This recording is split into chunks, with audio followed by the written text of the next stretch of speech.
ಸರ್ಕಾರದ ಮುಖ್ಯಮಂತ್ರಿಗಳನ್ನ ಇನ್ನು ನಾಡ್ದು ಆಗ ಬರ್ತಾ ಇದ್ದಾರೆ ಇಲ್ಲಿಗೆ. ಅವ್ರು ಬರೋದಕ್ಕಿಂತ ಮುಂಚಿತವಾಗಿ ಕಲಬುರಗಿ ಜಿಲ್ಲಾ ತೊಗರಿಯ ನಾಡಿನಲ್ಲಿ ರೈತರು ಮುಂಗಾರು ಬಿತ್ತನೆಯನ್ನ ಪ್ರಾರಂಭ ಮಾಡಿದ್ದಾರೆ. ಮುಂಗಾರು ಬಿತ್ತನೆ ಪ್ರಾರಂಭ ಮಾಡಿದಕ್ಕೆ ಬಿತ್ತನೆಗಾಗಿ ರೈತರು ಬೀಜ ರಸಗೊಬ್ಬರಕ್ಕಾಗಿ ರೈತರ ಹತ್ರ ರೊಕ್ಕ ಇಲ್ಲದೇನೆ ಬೆಂಬಲ ಬೆಲೆ ಸಿಗಲಾರದೆ ತೊಗರಿ ಬೆಳೆಗಾರರು ಕಂಗಾಲಾಗುವಂತ ಪರಿಸ್ಥಿತಿ ನಿರ್ಮಾಣ ಆಗಿದೆ. ಹಾಗಾಗಿ ಬೀಜ ರಸಗೊಬ್ಬರ ಖರೀದಿಗಾಗಿ ರೈತರ ಆಸರೆಗಾಗಿ ಇವತ್ತು ಕರ್ನಾಟಕ ರಾಜ್ಯ ಸರ್ಕಾರ ಕಲಬುರಗಿ ಜಿಲ್ಲೆಯ ರೈತರ ಇವತ್ತು ಬೆಳೆ ಕಟ್ಟೋ ಬಾಕಿ ಹಣ 300 ಕೋಟಿ ರೂಪಾಯಿ ಬಾಕಿ ಹಣ ಅಂದಾಜನ್ನ ಬಿಡುಗಡೆ ಮಾಡಬೇಕು. ಅಂದಾಜು 2,80,000 ಜನ ರೈತರು ಇವತ್ತು ಬೆಳೆ ಕಟ್ಟೋ ಹಣ ಬಾಕಿ ಹಣ ಪೆಂಡಿಂಗ್ ಇಟ್ಟುಕೊಂಡಿದ್ದಾರೆ. ಈ ರೈತರ ನೆರವಿಗೆ ಬರಬೇಕು ಅಂತಕ್ಕಂಥ ಮಾತನ್ನು ಒತ್ತಾಯ ಮಾಡ್ತಾ ಇದೀವಿ. ಟಾಟಾ ಪವರ್ ಕಂಪನಿಗೆ ವಿದ್ಯುತ್ ಖಾಸಗೀಕರಣ ಮಾಡಿ ಪಂಪ್ಸೆಟ್ ರೈತರ ವಿದ್ಯುತ್ ಗ್ರಾಹಕರ ಬದುಕು ಬೀದಿಗೆ ತಳ್ಳಿಕೊಟ್ಟಿದೆ.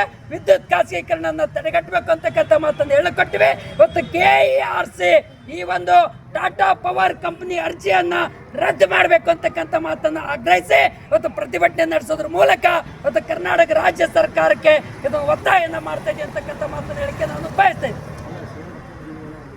ಇವತ್ತು ನಾವು ಹೇಳಕ್ಕೆ ಬಯಸ್ತೀವಿ, ಕಲಬುರಗಿ ಜಿಲ್ಲೆಯ ತೊಗರಿಯ ನಾಡಿಗೆ ಬರ್ತಕ್ಕಂಥ ಮುಖ್ಯಮಂತ್ರಿಗಳು ಮೊದಲನೇದಾಗಿ 300 ಕೋಟಿ ರೂಪಾಯಿ ಹಣ ಘೋಷಣೆ ಮಾಡಿ ತೊಗರಿ ನಾಡಿಗೆ ಕಾಲಿಡಬೇಕು ಅಂತಕ್ಕಂಥ ಮಾತನ್ನು ಒತ್ತಾಯ ಮಾಡ್ತಾ ಇದೀವಿ.